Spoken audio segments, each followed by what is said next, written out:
Hey everyone, we're going to have some fun on this part of the channel. If you improve your use of appropriate humor and entertainment value in your presentations, you will be the talk of the town. Well, at least the talk of the event or meeting where you're speaking. You'll get higher evaluations, promotions, and way more money if you're doing this as a profession. So let me show you some comedy routines and techniques to be funnier. And nothing I teach you as an entertaining expert speaker has anything to do with telling jokes. Trust me, if you watch, practice, and implement the things in this section, you'll see that anyone, and I mean anyone, can add humor to a presentation to make it more memorable and to help make your points. All right, let's get to it. Okay, one more clip about using props. This is my favorite routine ever. And let's see, I'll get the last video. This is my all-time favorite clip. Has to do with props. Has to do with keeping fun people in your life. If you don't have a good humor bent, some of you are asking me how to use humor better. I want you to get somebody, a friend of mine like this, in your life. I do funny things and keep fun people in my life. A buddy of mine turned me onto this. He goes into an elevator. I tried it with this spark thing. I have another one here. Wait. And then you have this. The magicians have this little stuff you can put on your fingertips. And so what he does, he goes up and he pushes the button. Let me get this thing right. And then he goes, and then he goes with the smoke right off the top of his head. And the people there are pinned to the wall. This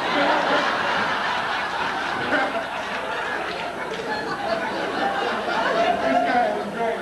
And then the other thing you have to do, did you ever see one of these things? This is called a baby stinky. It's the ugliest, most hideous looking little baby you ever saw. Right? So he goes into the mall and puts this thing on. You put the one hand on your thumb. You put your pinky in the hand here. And he says if you wet the face, it really makes it look bad. And then he goes, you know how everybody likes to look at your baby. So he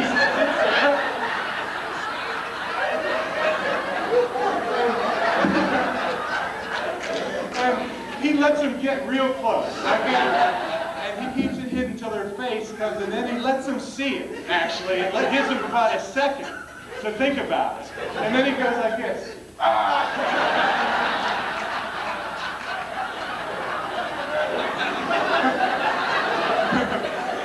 I've already got a use for this thing. I got a buddy whose wife is expecting in about 6 months.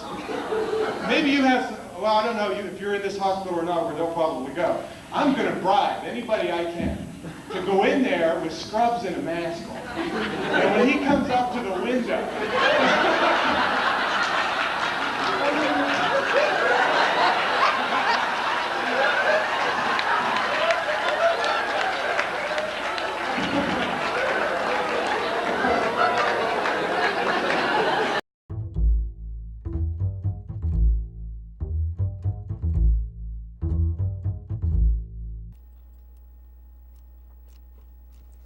well, hi folks, we're back and we're going to talk to you about delivering a punchline. A punchline got its name because you punch it out a little bit harder and you use a little different voice inflection. As in all instruction of humor, it's really not all that funny when we teach it, but the payoff comes when you're on stage, you hit the punchline right on and you get the massive laughter and the pats on the back after the presentation.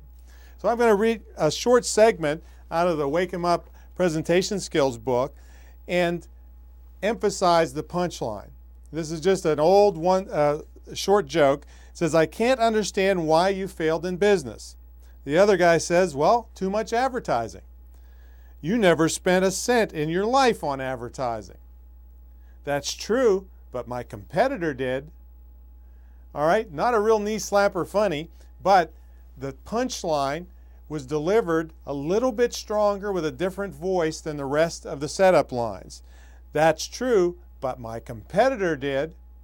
Also, you pause before the punchline to give the audience a chance to catch up to where the joke is going. And then you pause after the punchline. This is one of the hardest things to do and one of the most important, because if you start talking as soon as you deliver your punchline, that's called stepping on your laughter. And you can squelch laughter immediately in the crowd. But beginners are many times thinking, well, I hope they laugh, I hope they laugh, I hope they laugh. And they start talking too soon, which guarantees that they won't laugh. So you've got to be able to hang in there just after you deliver the punchline with a pause.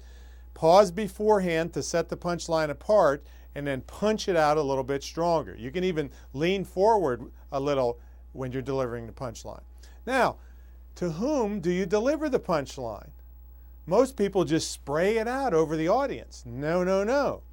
You deliver the punchline to a person that you know is going to laugh. Well, why would you do that? Well, first of all, one of the big mistakes people make is they deliver to people that aren't laughing or aren't obviously with them. They might have Joe Schmo over here who's never laughed since Superman was a baby, and they feel bad about it and they try to win Joe over. Now everyone else is looking at Joe and they see Joe not laughing, so then they don't laugh. They're influenced not to laugh. So you deliver the punchline to a person that you know is going to laugh. That way everyone is looking at a person that's laughing and they are influenced to laugh. Now how would you know who's going to laugh? Well, there's several ways. One is you've done pre-programmed research and spoken to people on the phone and you found out who the fun ones are. You met them before the program and you said, hey Sally, why don't you sit right here? I'm going to have something for you to do during the program. Well, you know Sally is a laugher. You heard it on the telephone, and now you have a person in the crowd you can depend on that's going to laugh. Other people would be nodding at you and are with you during the presentation. Other people that you've schmoozed with when you're shaking hands and greeting people and joking around with them ahead of time. You seat them around the crowd so you know where they are, so you can deliver to a person you know who's going to laugh. And when you do that, and you deliver the punchline properly, the laughter that you've been getting from your lines and your jokes is going to dramatically increase. So punch it out and deliver it to a person that you know is going to laugh, and your presentations will skyrocket.